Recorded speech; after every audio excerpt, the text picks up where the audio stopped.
Seekor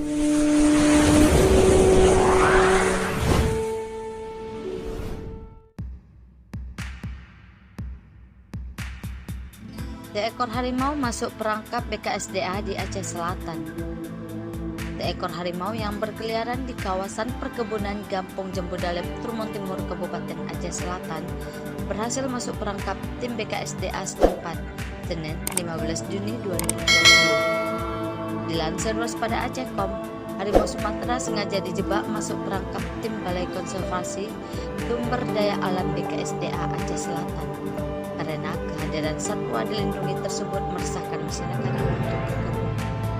Kapolres Aceh Selatan AKBP Ardanto Nugroho melalui Kapolsek Trumon Timur Ibtu Jumanto mengatakan, setelah 10 hari dipasang perangkap, akhirnya seekor harimau berhasil masuk perangkap BKSDA pukul 9.30 WIB hari ini.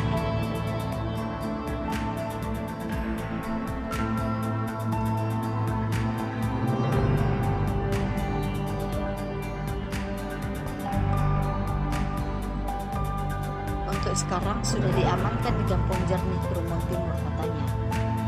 Kepala Balai Konservasi Sumber Daya Alam BKSDA Aceh Selatan, Wirli, mengatakan seekor harimau berhasil masuk perangkap pihaknya. Kondisi harimau itu dalam keadaan kurang sehat atau sakit. Harimau dalam kondisi kurang sehat. Untuk selanjutnya kita tunggu arahan pimpinan kita, jelasnya. Sebelumnya harimau tersebut telah berkeliaran di Gampong Jembudalem dan Kapasesa, Trumon Timur, Kabupaten Aceh Selatan sejak 2 pekan terakhir dan telah memangsa 8 ekor ternak kambing warga setempat.